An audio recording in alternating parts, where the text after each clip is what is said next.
সকলোকে সুপ্ৰভাত জনাই নতুন এটা ভিডিঅ'লৈ আপোনালোক সকলোকে স্বাগতম জনাইছো। আশা কৰিছো নিশ্চয় আপোনালোক সকলো ভালে আছে, ভালে থাকক, ভালে থকাটো বিচাৰো। আজিৰ দিনটো আপোনালোকৰ ভালে ভালে যাওক তাৰে কামনা কৰিছো। আজি হৈছে 31 মে। 31 মে ৰাতিপুৱাৰ কেইটামান গুৰুত্বপূৰ্ণ খবৰ আপোনালোকলৈ লৈ আহিছো। আপোনালোকে ভিডিঅ'টো শেষৰলৈকে চাব বুলি আশা কৰিলেও শেষত আপোনালোকে ভিডিঅ'টো চাই আপোনালোকৰ মন্তব্য কমেণ্টৰ জৰিয়তে জনাবলৈ নাপাহৰিব। প্ৰথমটো খবৰ যদি চাওঁ তেনেহ'লে ৰাজ্যত চলিব পুনৰ উচ্ছেদ।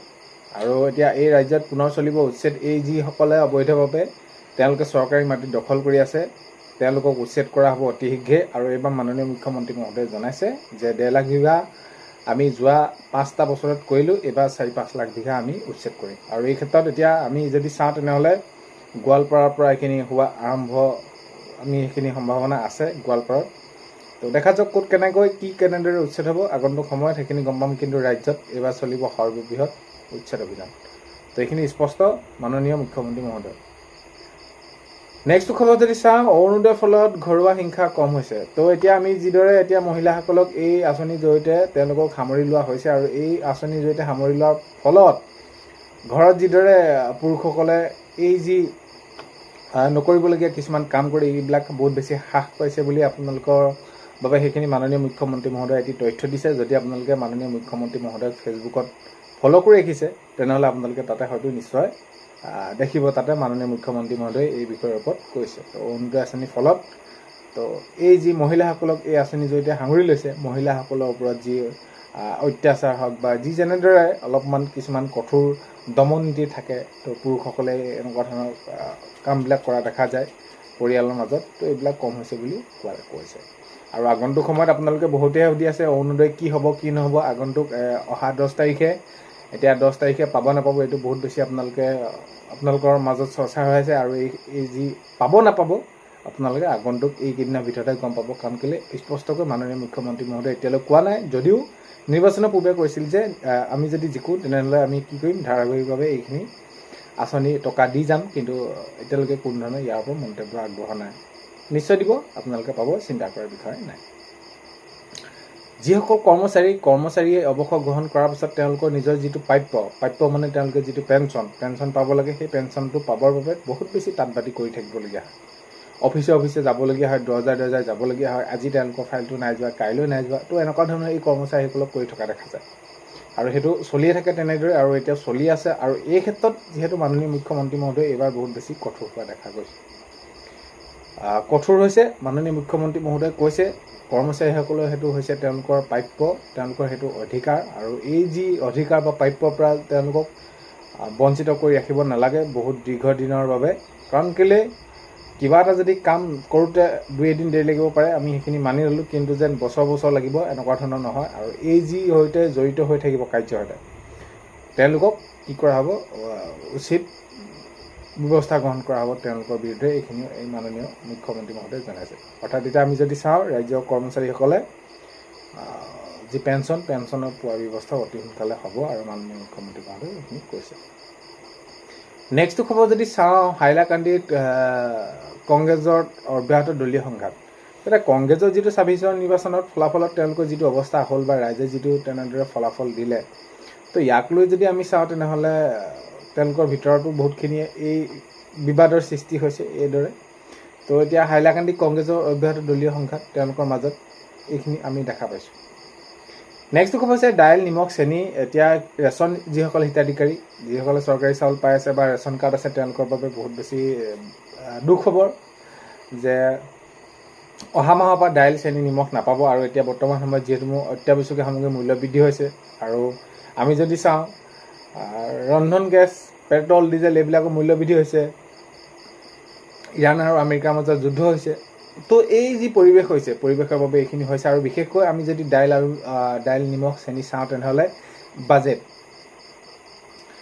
বছৰটোৰ কাৰণে বাজেট নিৰ্ধাৰণ কৰা হয়। বাজেটত সকলোখিনি ধৰা হয় ক'ত কিমান ব্যয় কৰিব। এতিয়া বাজেট যিহেতু শেষ হৈ গৈছে, তো এই আগন্তুক যিহেতু বাজেট অধিৱেশন হ'ব, তাতে আকৌ ক'ত কিমান ব্যয় কৰিব। এতিয়া মাননীয় মুখ্যমন্ত্ৰী মহোদয়ে নিৰ্বাচনৰ সময়ত কৈছিলে যে মিঠাতেলো দিয়াৰ কথা, চাহপাতো দিয়াৰ কথা। আগন্তুক সময়ত এই সকলোখিনি দিয়াৰ ব্যৱস্থা নিশ্চয় গ্ৰহণ কৰিব। কাৰণ কেলৈ দিম বুলি কোৱাটো দিবগৈ। কাৰণ কেলৈ এতিয়া এইটো আমি যদি চাওঁ তেনেহ'লে অহা মাহৰ পৰা কিন্তু এইটো আপোনালোকে দাইল, চেনি, নিমখ নাপাব।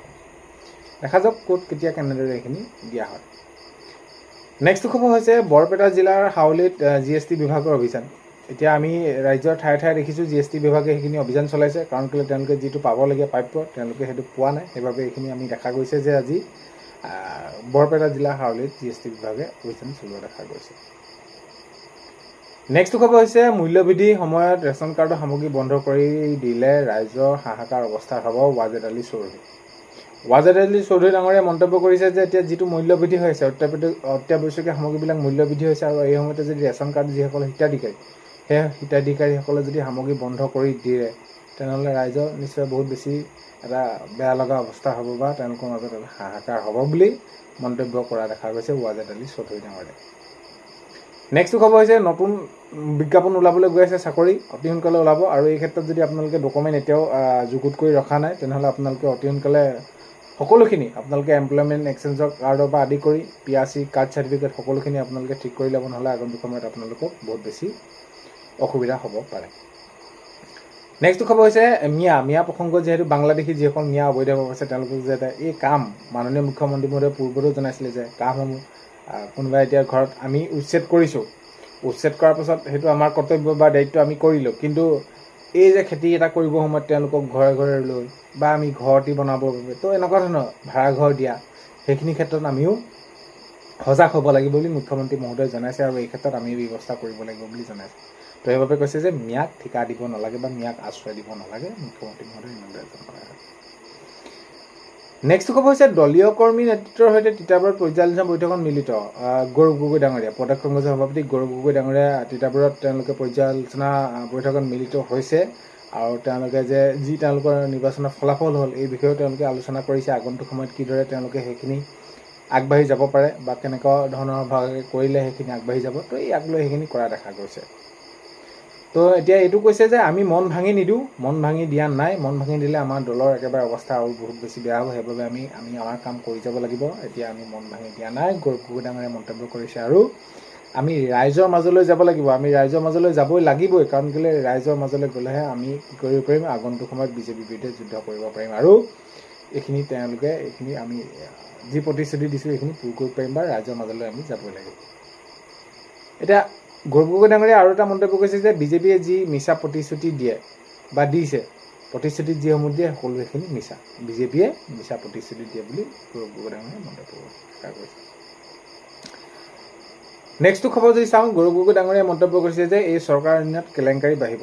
তো বিজেপি চৰকাৰৰ দিনত কেলেংকাৰী বাঢ়িব, কেলেংকাৰী বৃদ্ধি হ'ব, কেলেংকাৰী নকমে, কেলেংকাৰী বৃদ্ধি হৈয়ে গৈ থাকিব বুলি গৌৰৱ ডাঙৰীয়াই মন্তব্য জনাইছে।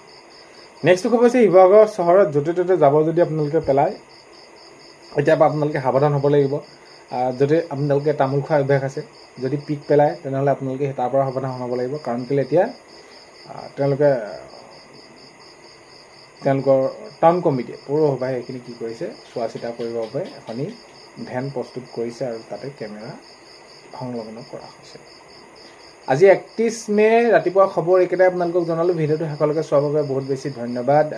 এইখিনিতে আপোনালোকক এটা অনুৰোধ কৰিম, চেনেলটোলৈ যদি আপোনালোক নতুনকৈ আহিছে ছাবস্ক্ৰাইব কৰাৰ লগতে কাষতে থকা বেল আইকনটো প্ৰেছ কৰি অল কৰি থ'ব, যাতে নতুন এটা ভিডিঅ' দিয়াৰ লগে লগে আপোনালোকে আগতীয়াকৈ চাবলৈ পায়। আজিলৈ মানে অন্য এটা ভিডিঅ'ত লগ পোৱা হয়।